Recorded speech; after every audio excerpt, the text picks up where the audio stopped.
Hello everyone, welcome to Ed Sarthi. मेरा नाम लावण्या है and today we are going to cover the second part of the Middle Eastern region जिसका already हम first part कर चुके हैं. अगर अभी तक first part नहीं देखा है please go and have a look क्योंकि second part में हम first को जल्दी से revise करेंगे and then we'll move forward.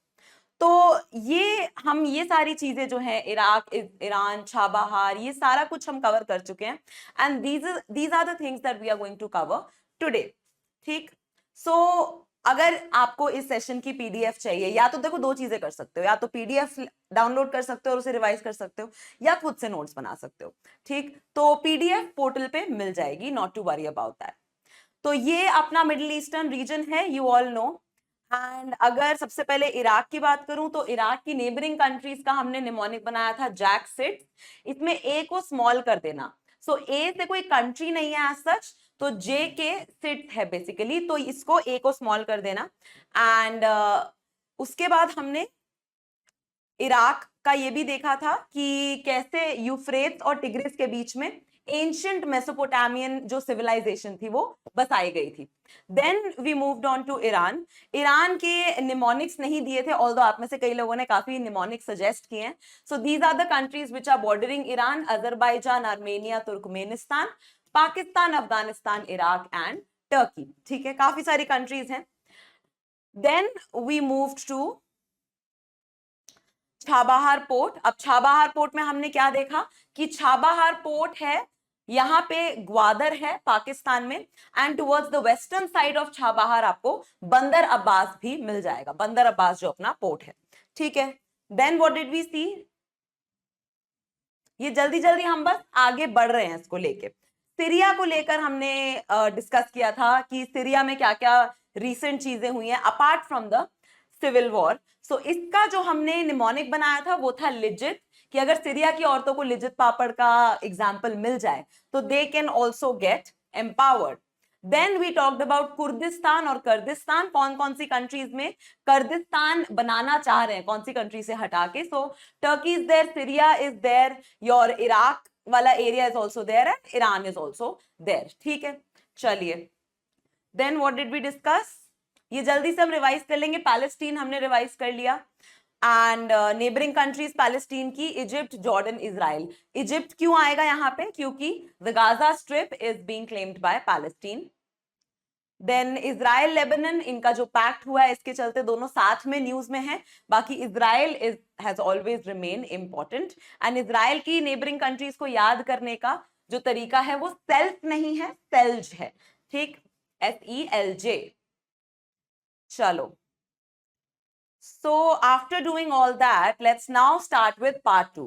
Started with a very fresh mind और काफी सारी चीजें सीखने को मिलेंगी, काफी सारी जो प्रॉब्लम्स है वो मैपिंग से सॉल्व हो जाएंगी. सबसे पहले हम देखेंगे Gulf cooperation countries, Gulf cooperation council की जो कंट्रीज हैं जिसे GCC हम बोलते हैं. Now if you know this entire region is called the Gulf region only, है ना. तो गल्फ रीजन की हम एक्सपेक्ट करेंगे कि सारी ही कंट्रीज जीसीसी का हिस्सा हो. बट प्लीज रिमेंबर, ये जो अरेबियन पेनिनसुला है इसकी भी सारी कंट्रीज जीसीसी का हिस्सा नहीं है, because Yemen is not a part of GCC. ठीक है, तो मेंबर्स कौन कौन है जीसीसी के? मेंबर्स हैं आपके UAE, Bahrain, Saudi Arabia, Oman, Qatar and Kuwait. तो येमेन को छोड़ के सऊदी पेनिनसुला में जितनी भी कंट्रीज हैं, ये जो अरेबियन पेनिनसुला है, ये सारी ही जीसीसी का हिस्सा है. ना ही ईरान जीसीसी का हिस्सा है, ना ही इराक जीसीसी का हिस्सा है. So it ends pretty much with Saudi Arabia and Kuwait. Just remember that. अब इसको हम याद कैसे करेंगे कि अगर जीसीसी में अगर जीसीसी की किसी कंट्री में जाना है और आप बस से जाना चाहो तो आपसे लोग पूछेंगे क्यों, are you okay? GCC countries में जाने के लिए तुम बस से क्यों जाना चाह रहे हो, आर यू ओके? तो बस ओके. यहाँ पे बहरीन है, यूएई है, सऊदी अरेबिया है, कतर है, ओमान है और आपका कुवैत है. ठीक है. सो गल्फ कोऑपरेशन काउंसिल में तुम बस से जाना चाह रहे हो, क्यों, are you okay? That will be your mnemonic. Then अब इसका जो हेडक्वार्टर है that is located in Riyadh. ठीक है, it is located in Riyadh.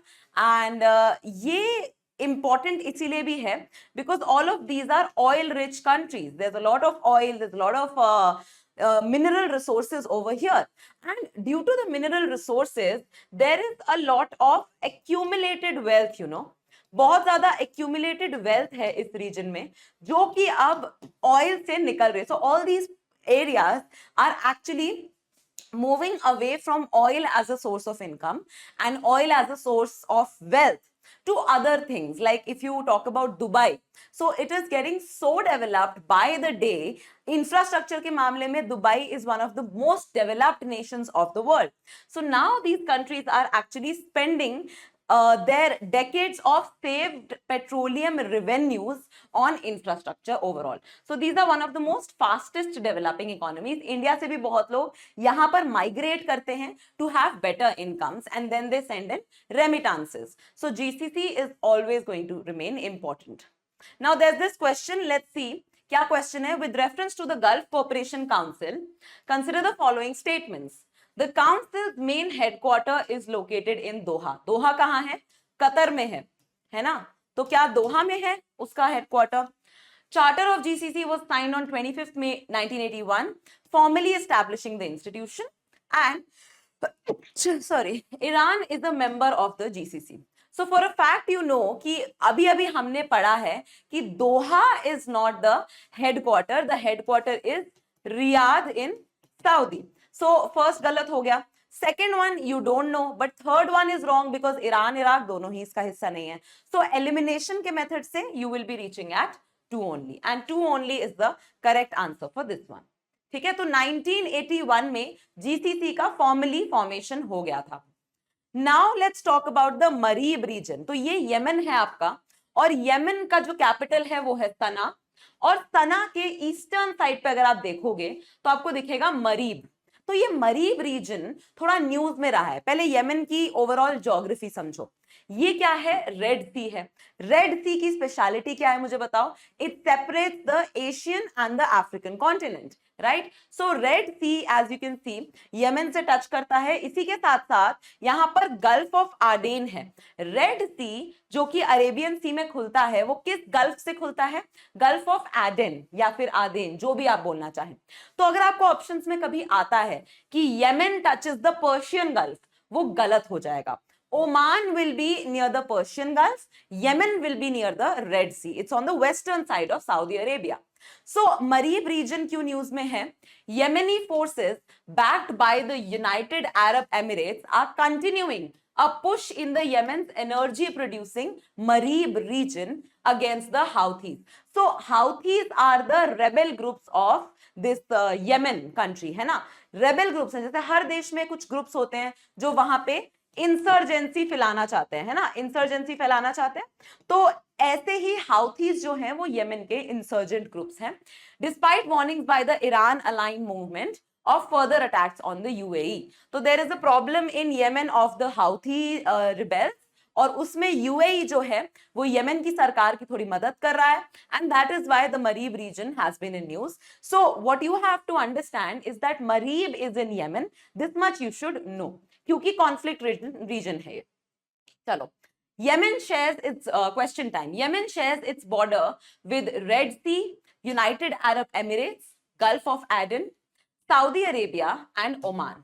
अब मुझे बताओ, यहां पर आपको सबसे पहले टिक करना है रेड सी. तो रेड सी जिस ऑप्शन में नहीं है उसको तो कैंसिल ही कर दो, है ना? यहाँ पे मैं थोड़ा और ऊपर करूंगी तो ऑप्शंस दिख जाएंगे, सो मैं नहीं कर रही हूँ. बाकी गल्फ ऑफ एडन मैंने आपको अभी बताया यमन को टच करता है. सऊदी अरेबिया आपको पता है यमन के नॉर्दर्न साइड पे है, और ओमान यमन के ईस्टर्न साइड पे है.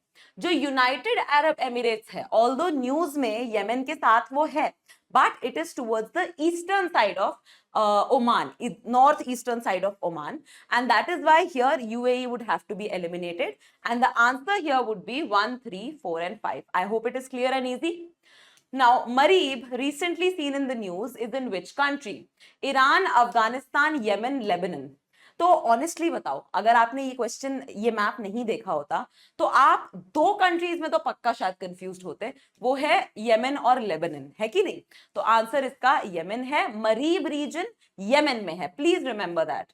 ठीक, इनमें से ऐसे ही सवाल बन के आएंगे, only 1 pair, only 2 pair, blah blah blah. So these facts you should be very clear about, है कि नहीं? चलो अब आ जाते हैं लेबनान पे। लेबनान की अगर मैं आपको लोकेशन बताऊं तो हमने पहले भी देखा है, इजराइल के नॉर्दर्न साइड में है। It is opening towards the Mediterranean sea, it is bordering Syria, it is bordering Israel as well, ठीक है, and it is bordering the Mediterranean sea. Now Lebanon का कैपिटल है बेरूत, और Beirut में एक बहुत बड़ा ब्लास्ट हुआ था जिसके बारे में अभी हम पढ़ लेंगे। सो हियर यू कैन सी, अगर मैं आपको यमन की ज्योग्राफी स्पेसिफिकली दिखाऊं तो यहाँ पे आपको जूम्ड आउट दिख जाएगा, बेरूत है और कुछ कुछ जैसे रिवर्स हैं, तो यहाँ पे थोड़ा सा जस्ट नाम ध्यान में रख लो, जैसे कि ओरोंटिस है, टोरंटो एक शहर है, और यहाँ लेबनान में ओरोंटिस एक रिवर है, ठीक। एंड इब्राहिम रिवर है, Ibrahim is a very easy name to remember. Then Litani है, अवाली है, लितानी देखो यहां से आपको यहां से चलती हुई आ रही है। And then there is also Hasbani. ऐसा नहीं है कि रिवर्स आपको लेबनान की पूछ ली जाएंगी, बट स्टिल आप अगर मैप देखते हो ना तो थोड़ा सा आपको कहीं ना कहीं याद रह जाता है। बाकी लेबनान में बेरूत के अलावा आई एम नॉट एक्सपेक्टिंग कि बहुत डिटेल में कुछ पूछ लिया जाएगा। और बेरूत भी देखो इसलिए पूछा जाएगा क्योंकि UPSC is into current and contemporary affairs now. तो 2020 में a large amount of ammonium nitrate stored at the port of Beirut in the capital city of Lebanon, it exploded. It exploded, and I remember at that point Twitter पे बहुत ज़्यादा trend कर रहा था, and I got so invested in that news because बहुत सारे लोगों ने उस पर्टिकुलर ब्लास्ट को ना कैप्चर कर लिया था, that big cloud of smoke that came up. And it was a miniature version of Hiroshima, I'd say. बहुत destruction हुआ था. I remember there was this newly married couple who was having their like post marriage photo shoot or day of marriage photo shoot or something, and then this thing happened and it was devastating. So abhi tak wo memories mere mind mein hain, and it was a very bad blast causing at least 218 deaths, 7,000 injuries, and $15 billion of US dollars property loss, as well as leaving an estimated 3 lakh people homeless. So it affected a huge amount of people, and that is why Lebanon has been in news. Now, which of the following statements about Lebanon is or are correct? Lebanon is situated in the Middle East. The country shares borders with 2 nations, including Syria, and Lebanon has access to the Mediterranean Sea. If you would not have seen this map, this question might have been difficult for you. But आपको यहाँ पे बहुत easily पता है, अब middle east का तो हिस्सा है ही है, इसके अलावा सीरिया के अलावा it also borders Israel, and it of course opens on the Mediterranean sea. तो यहाँ पे तीनों ही स्टेटमेंट्स करेक्ट हैं, डी इज द आंसर, ठीक है। अब आ जाओ बहरेन पे, आ जाओ ना। Bahrain is a very small island country, and it is actually the smallest this gulf country, Arabic country that you would see. इतना है, मतलब एक डॉट की तरह रिप्रेजेंट होता है यहाँ पे, देखो this is Bahrain. It is on the north western side of Qatar. Capital इसका है मनामा, ठीक। और ये जो बहरेन है ये किसी भी कंट्री से बॉर्डर शेयर नहीं करता, it's a very small island. So इस धोखे में मत आना। कुवैत करता है, बॉर्डर शेयर करता है इराक और सऊदी के साथ, but Bahrain would be the only country over here which is also a part of the GCC which does not share border with any other country because it's an island nation. तो ये याद हो जाएगा। ये location मैंने आपको दिखा दी, Bahrain, ठीक। इसके ईस्टर्न साइड पे आपको दिख रहा है गल्फ ऑफ बहरेन, है ना। एंड ओवरऑल मतलब इसके आसपास ही आपको गल्फ ऑफ बहरेन दिख रहा है, which is the part of the Persian gulf itself. So this is Persian gulf, और बहरेन के आसपास ये जो वाटर बॉडी है इसको हम बोलेंगे गल्फ ऑफ बहरेन, ठीक। तो इजी कंट्री है, not too difficult to remember. With what country does Bahrain share a land border? Iraq, UAE, Iran, or none? You just got to know कि Bahrain is an island country, so the answer would be none. Clear?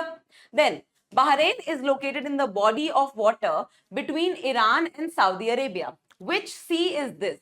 Mediterranean, Sea of Azov, Persian या फिर Red Sea? अब तो ऐसे हाथों पे याद हो जाना चाहिए, बिल्कुल माइंड में इमेज बन जानी चाहिए। Mediterranean Sea is way towards the west. Sea of Azov is near Ukraine and Russia, between them. Persian Gulf is the answer. Red Sea is separating Egypt and your Asia. तो अब तो कोई problem होनी नहीं चाहिए. This should now become an easy question. अगर आप regularly ये सीरीज देख रहे हो ना, तो these kind of question should now become easy for you. Bahrain is a very small nation with an area of only 655 kilometers square. Which of the following statements is correct regarding the size of Bahrain? Smallest nation in Asia, smallest nation in Africa, smallest island nation in the world, या फिर smallest Arab nation. तो smallest nation in Africa तो काट दो क्योंकि Bahrain Africa का हिस्सा है ही नहीं. And rest of the things you would not know, but I just told you that it's the smallest Arab nation. ठीक है, और आप मुझे कमेंट्स में जरूर बताओ थोड़ा सा रिसर्च करके कि स्मॉलेस्ट नेशन इन एशिया कौन सी है और स्मॉलेस्ट आइलैंड कौन सी है. Just write it down in the comments so that others can also be benefited. Smallest nation in Asia and smallest island nation in the world. Clear हो गई बात. चलो अब आते हैं कतर पे. Qatar has been in news, a lot in news, mainly because of the FIFA. And इसके अलावा भी बहुत सारी चीजें हैं, जैसे कफाला सिस्टम है. Kafala system is related to the Arabic countries and the migrant system. Migrants का जो सिस्टम होता है वहां पे, related to the Kafala system. So ये छोटी छोटी टर्म्स आपसे पूछी जा सकती हैं. हमने पीपीपी में भी कवर किया था. सो कतर की अगर आप लोकेशन देखें, it is not an island nation, it is basically a peninsula. 3 side से ये जुड़ा हुआ है पानी से, और एक साइड से ये लैंड बाउंड्री है इसकी.